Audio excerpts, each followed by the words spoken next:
Bismillahirrahmanirrahim. Assalamualaikum warahmatullahi wabarakatuh. Kembali lagi di channel saya, yaitu channel Rindu Berat. Rindu itu berat, Dilan. Ya, ya teman-teman. Alhamdulillahirabbil alamin. Eh, Pada kesempatan ini saya bisa membuat konten lagi yang mudah-mudahan konten ini bermanfaat untuk teman-teman, apalagi lagi kondisi puasa yang keenam ya, yang keenam, puasa hari keenam. Mudah-mudahan kita diberi kekuatan, kesabaran, keridoan untuk melaksanakannya ya. Baik teman-teman, di sini saya akan menanyakan suatu video tentang sang suami dan keridoannya gitu kan. Sang suami dan keridoannya gitu kan, oleh Kiai Haji Maimun Jubair gitu. Ini ada seorang ibu gitu kan, ada seorang ibu mau cerai gitu kan, ada seorang ibu mau cerai dari suaminya gitu kan. Kemudian seorang ibu itu berkonsultasi dengan Pak Kiai Mbah Mun ini gitu kan ya. Langsung aja ya teman-teman. Ibu, Mbah Mun, saya sudah nggak kuat dengan suami saya. Saya mau cerai saja gitu. Kiai, emangnya kenapa bu? Gitu kan. Si ibu itu lagi. Ya, suami saya sudah nggak ada kerjaannya. Nggak kreatif, nggak bisa jadi pemimpin untuk anak-anak. Gitu. Nanti gimana anak-anak saya? Kalau ayahnya modelnya kayak gitu, saya harus cari nafkah capek-capek, dia santai aja di rumah gitu. Kemudian Pak Kiai itu, oh gitu, cuma itu aja. Si ibu lagi, sebenarnya masih banyak lagi, tapi ya itu mungkin sebab yang paling utama. Kiai, oh iya, mau tahu pandangan saya gak? Gitu kan, jawabannya Mbah Mun ke si ibu itu. Kata si ibu itu, boleh Mbah Mun. Kiainya, gini, ibarat orang punya kulkas gitu, tapi dipakainya untuk lemari pakaian. Ya akhirnya nggak bakal puas dengan produk kulkas tersebut gitu kan. Sudahlah, gak mau banyak, gak ada gantungan pakaiannya, gak ada lacinya, gak bisa dikunci, malah bolos listrik gitu kan. Nah, itulah kalau kita pakai produk gak sesuai dengan fungsinya ya, kata Mbah itu. Pakai produk tapi gak sesuai fungsinya gitu, seperti kulkas tadi dipakai lemari. Sebagus apapun produknya, kalau dipakai tidak sesuai peruntukannya, ya nggak akan puas gitu. Kemudian si ibu lagi itu, hmm, terus apa hubungannya sama suami saya, gitu kan? Pak Kiai lalu menjawab lagi, ya, ibu berharap banget suami ibu jalankan fungsi yang sekunder, bahkan tersier barangkali, gitu kan? Tapi fungsi primernya dipakai, gitu kan? Kemudian si ibu lagi, saya nggak berharap lebih kok Mbah Mun. Saya cuma pengen dia nafkahi keluarga dengan baik. Saya cuma pengen dia jadi pemimpin yang baik. Kemudian Pak Kiai lagi, iya, itu mah cuma fungsi sampingan dari suami gitu kan. Sayang atuh suami cuma diharapkan jadi begitu aja.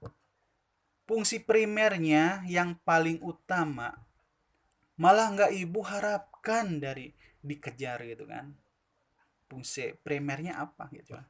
Nanti kita lanjut. Kemudian si ibu itu,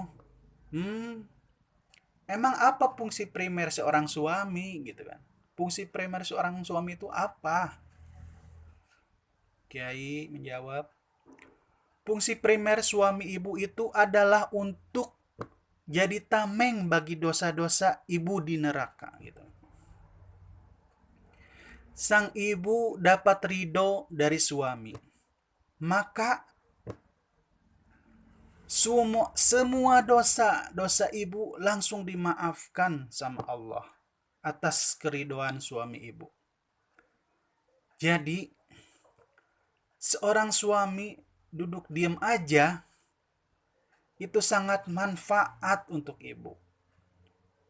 Tinggal duduk aja ya, sangat manfaat kata Mbah Mun itu. Tinggal ibu aja gunakan fungsinya dengan maksimal. Iya, itu fungsi primernya itu ya. Lakukan apapun yang terbaik yang ibu bisa lakukan untuk dapatkan ridho suami gitu.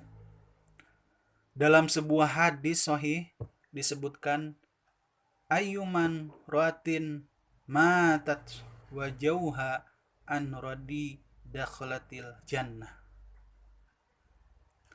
Yang artinya seorang istri meninggal dunia dan suaminya ridho sepenuhnya kepadanya, maka langsung masuk surga.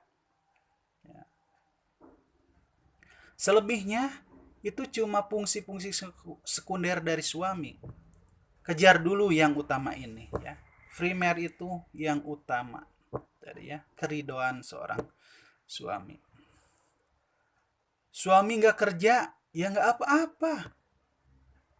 Yang penting sudah jadi suami ibu gitu kan. Jangan lepaskan, jangan dicerai. Biarkan dia jadi tameng saja bagi neraka gitu kan. Kalau cerai, nanti ibu bisa langsung berhadapan dengan api neraka. Dosa-dosa ibu nggak ada yang menghapusnya. Kecuali amalan ibu sangat spesial dan udah nggak ada dosa sama sekali. Ibu tinggal cari ridhonya suami. Kalau memang ibu yang cari nafkah, ya nggak apa-apa. Semua harta yang ibu berikan ke anak dan rumah tangga itu semuanya terhitung sedekah yang sangat mulia.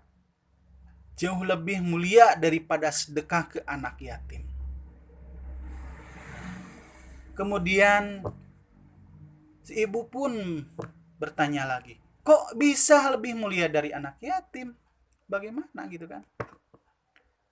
Mbah Mun, Pak Kiai, ya karena anak yatim itu bukan bagian dari hidup ibu. Memberikannya adalah sedekah yang hukumnya sunnah. Sementara suami sudah terikat dengan akad nikah. Sudah menjadi bagian dari ibu. Silahkan dibagi sedekah untuk orang lain. Dengan sedekah untuk keluarga. Tapi yang untuk keluarga itu yang lebih utama. Gitu kan. Kemudian ibu lagi itu bertanya, tapi kalau suami zalim bagaimana? Bahkan KDRT ke keluarga, itu bagaimana gitu kan? Kemudian Mbah Mun menjawab lagi, ya nggak apa-apa juga. Tetap pertahankan. Karena semua perbuatan zolim akan kembali kepada yang melakukannya. Suami akan menanggung akibat KDRT yang dilakukannya. Siksaan Allah sangat pedih bagi suami yang tega menyakiti keluarganya. Sementara ibu fokus aja terus cari ridho suami gitu kan. Cari ridho suami. Pernah dengar istri Fir'aun masuk surga. Apa kurangnya coba Fir'aun melakukan KDRT, bukan hanya ke sang istri, Fir'aun bahkan tega membunuh bayi-bayi ke istrinya Aisyah. Fir'aun menyiksanya dan bahkan membunuhnya. Doa terakhir Aisyah diabadikan oleh Allah di dalam Al-Quran. Dia tidak meminta Fir'aun diazab. Dia hanya meminta imbalan atas kesabarannya, gitu kan. Luar biasa. Luar biasa Aisyah. Ya Tuhanku, bangunkanlah untukku sebuah rumah di sisimu dalam surga, dan selamatkanlah aku dari Fir'aun dan perbuatannya, dan selamatkanlah aku dari kaum yang zalim. Ibu itu lagi bertanya, ya Allah, Mbah Mun, terima kasih atas diskusinya. Lalu apa yang harus saya lakukan? Gitu kan. Kata Pak Kiai, kata Mbah Mun itu, ibu mau ikut saran dari saya? Gitu kan. Ibu mau ikut saran dari saya? Kata Mbah Mun. Kemudian menjawab si ibu itu, apa itu Mbah Mun? Menjawab kembali Mbah Mun, Pak Kiai, lakukan ini selama 7 hari saja. Nih kata Mbah Mun itu, lakukan ini selama 7 hari saja. Apa yang harus dilakukan gitu kan? Apa yang harus dilakukan? Setiap malam tanyakan ke suamimu, abang, berapa persen ridhonya abang sama aku hari ini? Gitu kan? Berapa persen gitu? Berapa persen ridho abang gitu kan? Ridho sang suami kepada istrinya. Kalau dia jawab 95%, jangan tidur gitu kan. Jangan tidur. 95% gitu kan. Jangan tidur. Waduh, kenapa ya? Jangan tidur. Jangan tidur. Lakukan apapun untuk membuatnya menjawab sampai 100%. Waduh, luar biasa ya. Lakukan sampai 100% gitu kan. Baru setelah dia jawab iya, aku ridho sama kamu 100%, nah silahkan kamu tidur. Luar biasa. Lakukan selama 7 hari dan rasakan kenikmatan dan kebahagiaan yang akan ibu dapatkan. Wah. Kemudian ibu itu bertanya lagi, baik Mahbun, ya. Bakia, semoga Allah memuliakan ibu dan suami ibu. Kemudian ibu lagi itu, amin ya robbal alamin. Terima kasih Mbah Mun. Nah, sudah seorang ibu itu berkonsultasi dengan Mbah Mun, gitu kan. Kemudian selang 5 hari berlalu, ibu itu datang kembali menghadap kepada Pak Kiai, gitu kan. Kata ibu itu, Mbah Mun, ya Allah, terima kasih banyak gitu kan. Terima kasih banyak gitu. Saya nggak tahu mau ngomong apa sama Mbah Mun gitu. Terima kasih sudah merubah hidup saya. Hanya Allah yang bisa muliakan Mbah Mun dan keluarganya. Kemudian Mbah Mun Pak Kiai itu menjawab, alhamdulillah. Gimana saran saya sudah dijalankan? Gitu. Iya Mbah Mun. Dan saya rasakan saya lebih bahagia sekarang. Ini suami juga sudah mulai inisiatif untuk cari kerjaan. Walaupun belum dapat, saya sudah cukup bahagia. Mbah Mun, dia mau bantuin saya nganter kemana-mana. Ya Allah, enak banget Mbah Mun. Kiai itu menjawab, alhamdulillah. Kemudian ibu itu lagi, saya mau terus lakukan saran Mbah Mun. Gak cuma 7 hari. Tadi yang 7 hari loh. 7 hari. Tapi mau saya lakukan selamanya-lamanya. Boleh Mbah Mun. Nah, Kemudian kata Mbah Mun, boleh banget gitu, boleh banget gitu kan. Lakukan sampai salah satu dari ibu atau suami ibu itu dijemput malaikat dengan husnul khotimah. Masya Allah, itu ya teman-teman gitu kan. Melihat cerita ini, cerita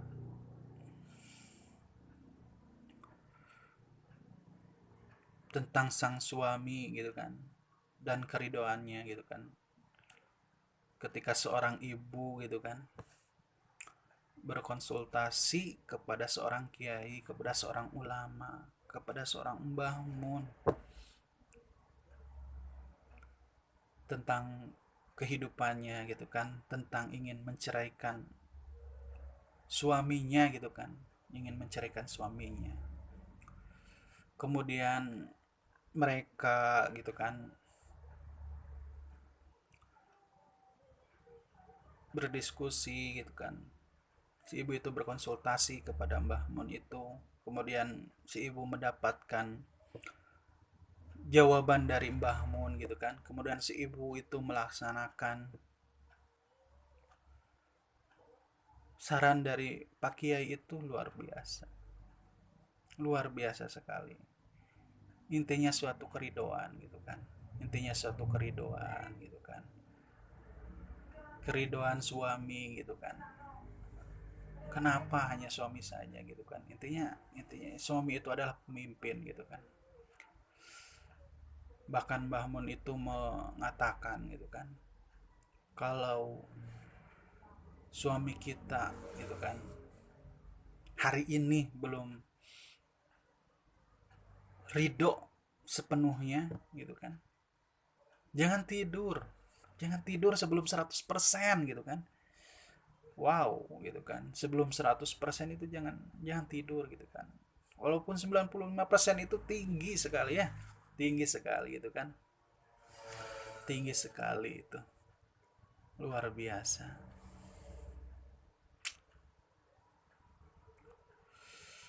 Sampai hari itu tuh harus harus 100% gitu kan. Sebisa mungkin keridhaan seorang suami itu harus 100% baru ibu itu bisa tidur gitu kan. Nah, kemudian ibu itu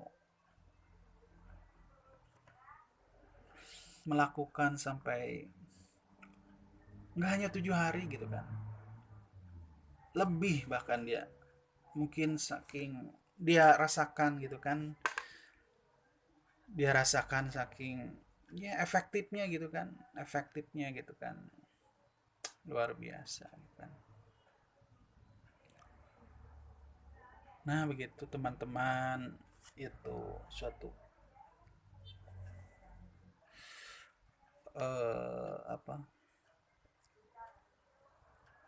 suatu cerita seorang ibu yang berkonsultasi kepada ulama, kepada kiai gitu kan, tentang kehidupannya gitu kan, dan bagaimana gitu kan suatu keridoan suami itu luar biasa sekali gitu kan, luar biasa sekali. Jaminannya apa? Surga, jaminannya surga gitu kan. Intinya gitu kan, kita harus selalu ridho gitu kan, selalu bersyukur dengan apa yang kita punya gitu kan. Kita jangan pernah kukur dengan apa yang kita punya gitu. Mudah-mudahan gitu kan, dengan kita sering bersyukur, dengan kita sering membantu, Allah menambah lagi gitu kan, rezeki kita menambah lagi gitu kan, menambah lagi gitu kan. Apalagi gitu kan, ketika kita sedang diuji, sedang ada musibah, Allah sedang menguji kita gitu kan. Kalau kita kuat gitu kan, kalau kita kuat, maka kita naik tingkat gitu kan. derajat kita ditinggalkan lagi oleh Allah gitu kan.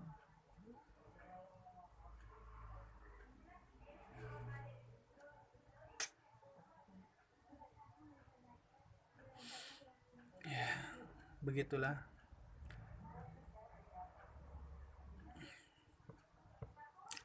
Bagi teman-teman gitu kan, keluarga, istri istri dan anak adalah segalanya gitu kan. Istri dan anak adalah masa depan kita gitu kan, masa depan kita gitu kan, generasi kita selanjutnya gitu kan, anak kita dengan istri kita.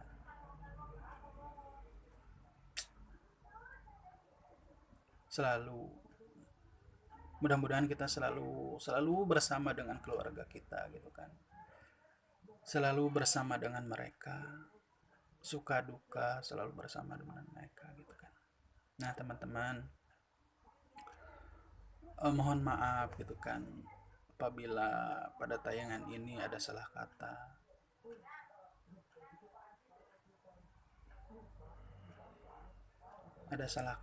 gitu kan. Mohon maaf.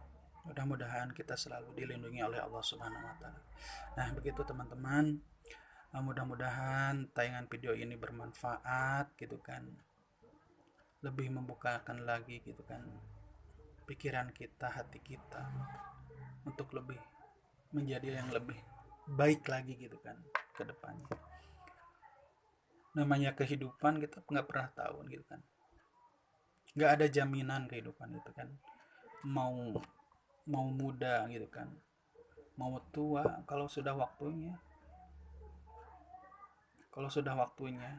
kalau udah waktunya ajal menyebut, kita nggak bisa berbuat apa-apa lagi. Makanya gunakanlah kehidupan kita dengan sebaik-baiknya gitu kan, dengan semaksimal untuk meraih keridhaan dari Allah Subhanahu wa taala gitu kan. Nah begitu teman-teman, terima kasih, mohon maaf, mohon saran dan kritiknya yang membangun gitu kan, supaya kita bisa saling mengingatkan lah gitu kan. Terima kasih. Wabillahi taufiq wal hidayah. Assalamualaikum warahmatullahi wabarakatuh.